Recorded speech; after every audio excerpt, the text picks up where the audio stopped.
शांतिपुर में सब कुछ शांत है।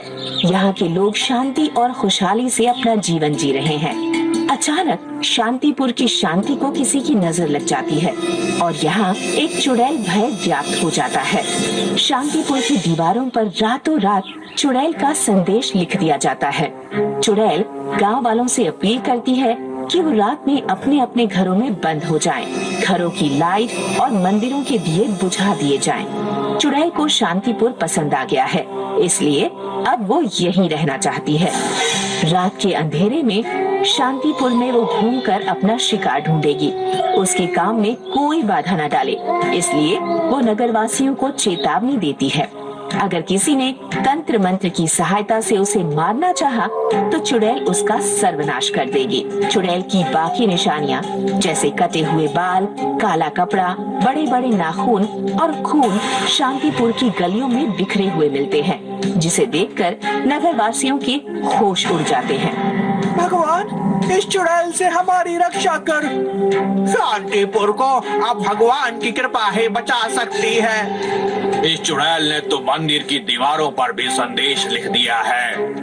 ये चुड़ैल इतनी निडर कैसे हो सकती है? चुड़ैल हो या भूत, भगवान से सभी डरते हैं। बहन, इस चुड़ैल ने तो हमें घरों में बंदी बना दिया है। सरपंच ने आज ही सारे रास्ते साफ करवाए हैं। चुड़ैल के बाल, काला कपड़ा, नाखून, ये सारा कचरा गांव के बाहर फेंकवाया है। हाँ सरिता, रात होते ही हम अपने घरों में कैद हो जाते हैं। इस चुड़ैल को गांव के बाहर कौन निकालेगा? सिर्फ कैद नहीं होते, अंधेरा भी करना पड़ता है। इस चुड़ैल की वजह से कितनी परेशानी हो रही है। इस सवाल का जवाब तो किसी के पास नहीं है। इस चुड़ैल का सत्यानाश हो। जल्दी करो बहन, अंधेरा होने से पहले घर पहुंचना है। हाँ, चलो चलो। शांतिपुर के लोग चुड़ैल के संदेश को गंभीरता से लेकर ऐसा ही करने लगे जैसा उसने कहा है। शाम होते ही सब लोग अपने अपने घरों में बंद हो जाते हैं और रात होने पर घरों की, दुकानों की और मंदिरों की लाइट बंद हो जाती है। बस्ती में चारों तरफ अंधेरा छा जाता है और इस अंधेरे में एक चुड़ैल शांतिपुर की सड़कों पर घूमती हुई नजर आती है। सड़कों पर घूमते हुए डराने वाली आवाज में हंसती रहती है, जिससे गांव वालों को चुड़ैल के होने का विश्वास और आभास दोनों होता रहे। गांव वाले डरे सहमे अपने अपने घरों में कैद हैं और सुबह का इंतजार करते हैं। आज रात में गांव के बहुत से घरों से चोरी की शिकायत मिली है। हाँ सरपंच जी, मेरी तो बकरियां गायब हो गई हैं। मेरे घर से पीतल के बर्तन चले गए। सरपंच जी, मेरा तो सब कुछ लुट गया। बताओ भोला राम, तुम्हारे घर से क्या चोरी हुआ? सरपंच जी, मेरी पत्नी के गहने चोरी हो गए। चोरी हुए हैं या वो चुड़ैल लेकर चली गई? ये बात तो समझ नहीं आ रही, क्योंकि जिस जिस घर से चोरी हुई है उन सभी घरों में चुड़ैल ने एक पर्चा छोड़ दिया है, जिस पर लिखा है कि मैं अपनी जरूरत का सामान लेकर जा रही हूँ। इसे चोरी समझकर पुलिस में शिकायत मत करना। तो क्या सरपंच जी, हम चुड़ैल को अपना सामान देते रहेंगे? नहीं, इस चुड़ैल की शिकायत हम पुलिस में करेंगे और जादूगर सिफली से भी।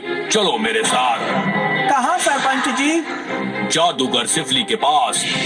सरपंच जी, समस्या बहुत गंभीर है। ये चुड़ैल पूरे गांव का विनाश कर देगी, इसलिए तो हम आपके पास आए हैं जादूगर सिफली। हमें इस चुड़ैल के भय से मुक्त कर दीजिए।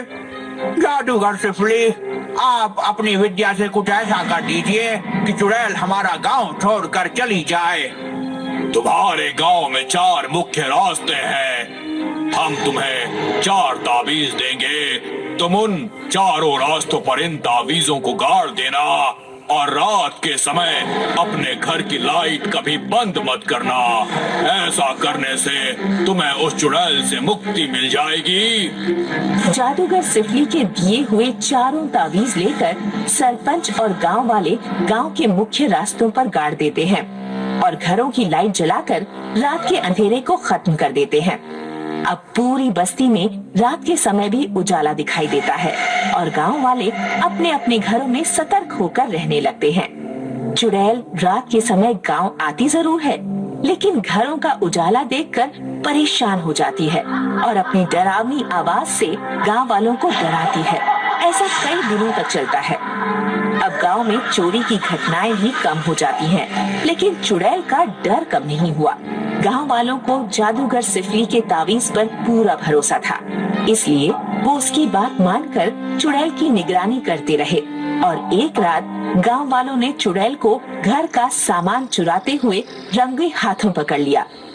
चुड़ैल के चिल्लाने पर उसके 4 साथी भी पकड़ लिए गए। अब चुड़ैल की चोरी पकड़ी गई थी। उसकी हकीकत गांव वालों के सामने आ गई थी कि चुड़ैल सचमुच की चुड़ैल नहीं, दूसरे गांव की एक औरत है जो अपने 4 साथियों के साथ चोरी का काम करती है। गांव वालों ने चुड़ैल और उसके साथियों को पकड़कर एक घर में कैद कर लिया और सुबह सरपंच के हवाले कर दिया। सरपंच जी, ये है वो 4 ताबीज जिसने इस चुड़ैल को पकड़ा है। जादूगर सिफली, ये तो वो कोरा कागज है, इसमें तो कोई मंत्र नहीं लिखा। आपने सही कहा सरपंच जी, ये ताबीज कोरा कागज ही है, मैंने इसमें कोई मंत्र नहीं लिखा था। तो आपने इसे ताबीज कहकर हमें क्यों दिया था? तुम्हारे अंदर आत्मविश्वास जगाने के लिए। आत्मविश्वास सबसे बड़ा शस्त्र और सबसे बड़ा ताबीज होता है। आपने सही कहा सिफली, इस ताबीज के सहारे हम सभी गांव वालों में एक आत्मविश्वास जाग गया था।